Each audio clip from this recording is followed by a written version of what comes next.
So today we will be testing out this medieval sword, which was used in the Arab and Islamic world, and it was very, very common. But before, let's have a quick discussion about the curved safe, which is the Arabic word for sword, or as the Orientalists call it, the scimitar. Welcome to the Golden Middle Age.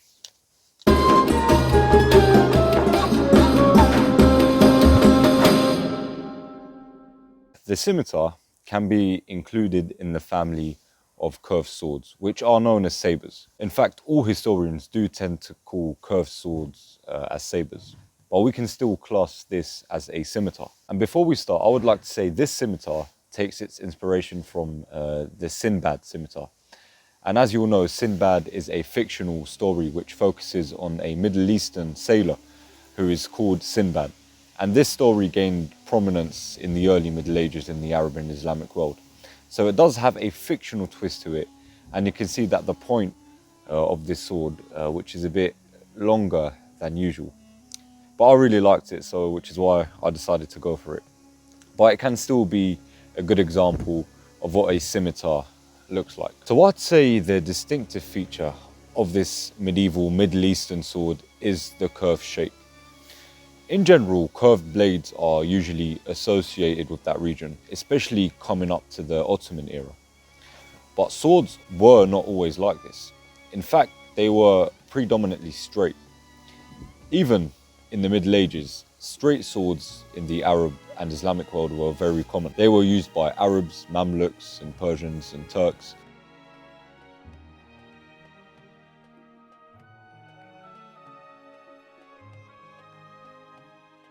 Like this, the answer can definitely be linked to the Asian influence in the region.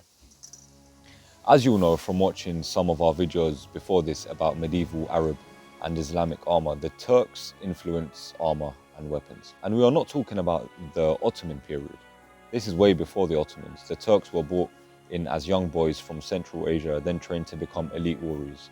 This was a system started by the Abbasids in the early Middle Ages, and eventually it carried on into the medieval times. And it led to them having their own dynasty known as the Mamluks. The Turkish influence in the region meant that these curved blades were being introduced. And this is without mentioning the Turkish horseman archers which came into the Arab and Islamic world. They added a lot of different ways of fighting which gave them an edge over other armies. So the scimitar, I'd say, came into the region in probably the 9th century. And from then it continued, and many different forms came, because it wasn't just Turks who'd used the curved blade, but also the Persians.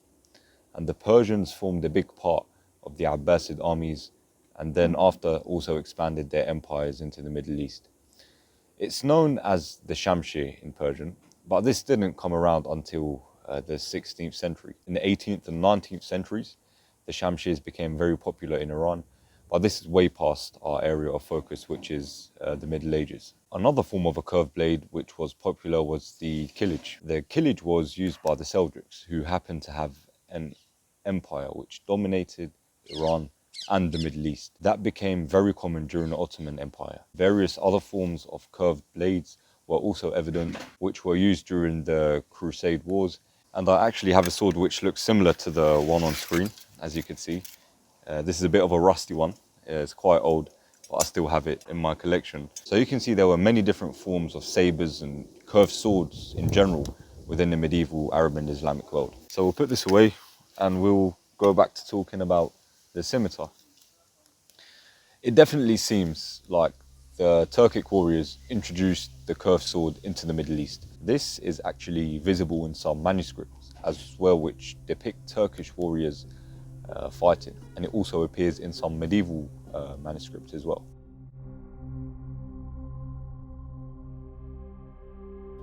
Well, it leads us to a question though. Why did the Turks use this curved blade? Firstly, as we can see with the mounted archers, fighting on horseback was very important for them.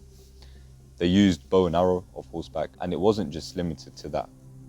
These type of scimitars were also used on horseback. The curved shape of the sword clearly means that it was a slashing weapon. To slash and slice opponents, especially whilst riding a horse, you needed a sword which complemented that. and this blade did so. So it's a fact that scimitars were used in horse warfare because of, firstly, their relatively lightweight, and secondly, their curved design. The curved design meant that they were ideal for slashing opponents while riding a horse. In fact, the curved shape matches the downward swinging motion which a horseman will use. So it really does enable you to swing in a motion which will cause some serious damage. And the blade of this scimitar starts off narrow, and as it gets to the top, it becomes wider. Then there is another curve at the top with a sharp point, which could potentially be used for a stabbing motion. And apart from slashing and stabbing, they can be used to parry as well. And another distinctive feature of the scimitar is its lightweight, as we mentioned earlier. The lightweight affects the technique you use to fight with such a sword. The technique of using a light sword differs from using a heavy one. The lighter weight enabled the use of the wrists and the elbows to fight. You can maneuver more with a lighter sword and do more intricate moves and strikes. You can also attack with more precision. Again, the style of the Middle Eastern armies was reflected in the armor they wore, as we discussed previously, and also the weapons they used. Because the armies preferred speed and mobility, they used weapons which allowed you to fight with speed and mobility. And I find it really interesting how the style of fighting was consistent from a large scale in terms of the armies, and then it can be trickled down to the individual level of armor, swords, and soldiers themselves. And before we test the scimitar out, I want to give a huge shout out to Ottoman Swords. They had this made for me, and they also do many other medieval, Islamic and Turkish weapons. So if you are interested in having one of these for yourself, I'll leave the link to their website in the description below. Right, let's test this out.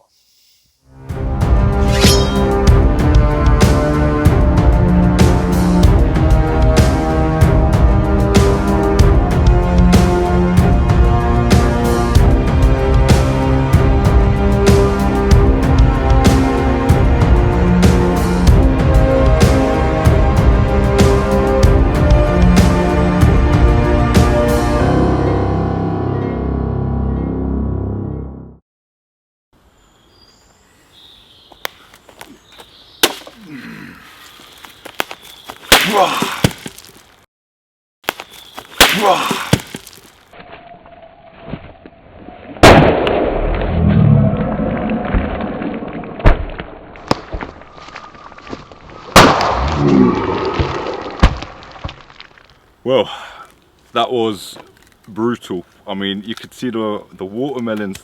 Yeah, I mean, okay, we're just gonna leave that on the floor for now. But this sword does what it's designed to do. You know, the curved shape, the lightweight allows you to slice and slash with ease and efficiency. You know, it felt effortless. And I'm a person who's never fought in a war before.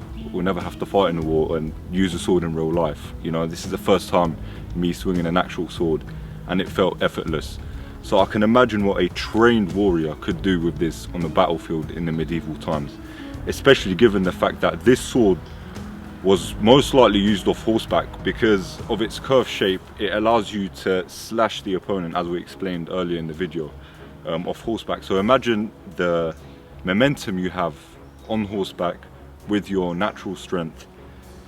It could cause serious damage, and you know, it is actually a very, very lethal weapon. I enjoyed swinging it and hitting the target, but it is a bit brutal, and it makes you think what this could have done on the real battlefield. So if you enjoyed the video, do make sure you give us a thumbs up and subscribe to the channel, and turn your notification bell on so you're always updated with our latest video. And once again, thank you for watching.